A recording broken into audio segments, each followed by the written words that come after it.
कहते विकलांग उसे जिसका अंग भंग हो जाता, मिलता यदि ये दर्जा मुझको तो क्यों मैं स्वांग रचाता। लिंग त्रुटि क्या दोष माँ मेरा, काहे फिर तू रूठी, फेंक दिया दलदल में लाकर ममता तेरी झूठी। घिन करता मैं अपने तन से, मन से भी लड़ता हूँ, कोई नहीं जो कहे आकर मैं तेरा दर्द समझता हूँ। ये पीड़ा है हिंदुस्तान के उस किन्नर समुदाय की जिसके दर्द को हमने कभी समझने की कोशिश ही नहीं की। जब कभी भी किसी पब्लिक प्लेस पे ये हमें चलते फिरते दिखे, नाचते गाते दिखे, हमने हमेशा इनकी ओर इशारे किए और हम हंसते रहे।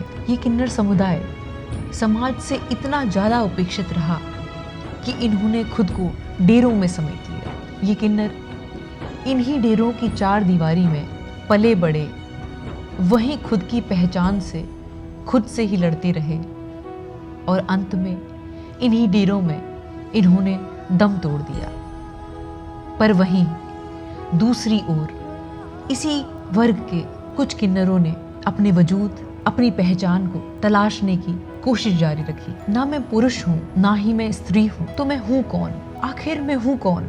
जीवन के इस अहम सवाल ने इनके जीवन को वरदान बना डाला। इसी मंथ 4 फरवरी को राजस्थान में पहली बार जोधपुर महाविद्यालय में डॉक्टर मनोरमा, डॉक्टर नम्रता और उनकी टीम के माध्यम से 1 डे वर्कशॉप का आयोजन किया गया, जो वर्कशॉप 3rd जेंडर पे आधारित थी। और इसी वर्कशॉप में मुझे सौभाग्य मिला एक डिवाइन सोल को सुनने का।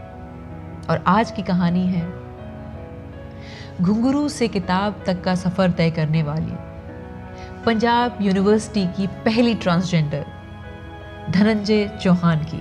6 वर्ष की उम्र में जब धनंजय का एडमिशन स्कूल में हुआ तो उनके लिए सबसे पहला दुविधा भरा सवाल था कि वो वॉशरूम कौन सा यूज करें। मन, आत्मा, हाव भाव से तो वो लड़की थी और वेशभूषा और शरीर लड़कों जैसा।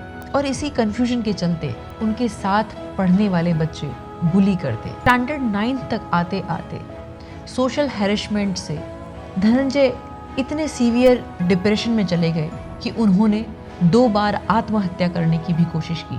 2 बार आत्महत्या के प्रयास के बाद भी जब उनकी कोशिश नाकामयाब रही, तब धनंजय को एहसास हुआ कि शायद ईश्वर ने उनके लिए कुछ और सोच रखा है।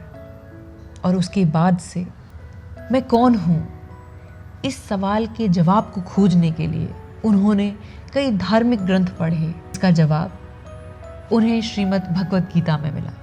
मैं तो एक आत्मा हूँ और इस शरीर के माध्यम से मैं यहाँ कर्म करने आई हूँ। जिस वक्त धनंजय ने इस बात को समझा कि मेरा उद्देश्य कर्म है, तो फिर शरीर पर इतना फोकस क्यों? और उसके बाद से उन्होंने लगन से पढ़ना शुरू किया और वो 3 साल कॉलेज में टॉपर रही।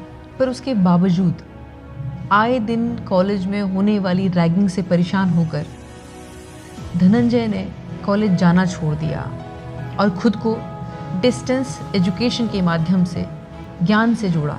ईयर 2000 तक आते आते धनंजय को एक बात का एहसास हो चुका था कि डिस्टेंस एजुकेशन लेके घर बैठ के जिस बदलाव की वो चाहत रखती हैं वो नहीं होगा।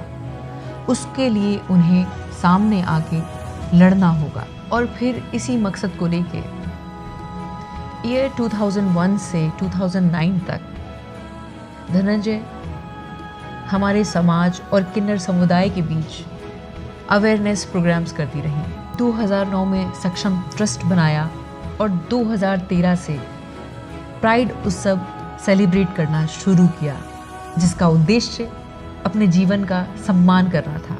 धनंजय इस प्राइड उत्सव के माध्यम से अपने समुदाय के लोगों को एक मैसेज दे रही हैं कि अपने जीवन को अभिशाप न समझें, उसका सम्मान करें और अपने अच्छे कर्मों के माध्यम से अपने जीवन को वरदान बनाएं। धनंजय ने अपने संघर्ष के दिनों में ही खुद से एक वादा किया था कि तुझे ताली नहीं बजानी है, तुझे तो कुछ ऐसा करना है कि दुनिया तेरे लिए तालियां बजाए।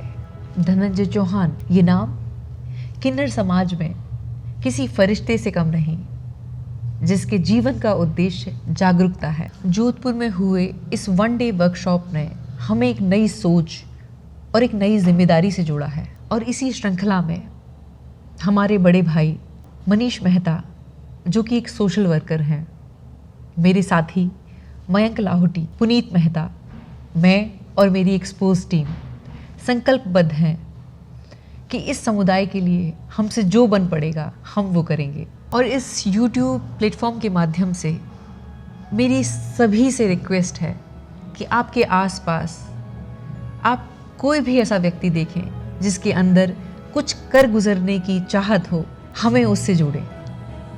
और अंत में मैं बस यही कहना चाहूँगी कि हो गई है पीर पर्वत सी पिघलनी चाहिए, इस हिमालय से कोई गंगा निकलनी चाहिए। सिर्फ हंगामा खड़ा करना मेरा मकसद नहीं, मेरी कोशिश है कि ये सूरत बदलनी चाहिए। मेरे दिल में ना सही, तेरे दिल में ही सही, वो आग जो है बस वो आग जलनी चाहिए।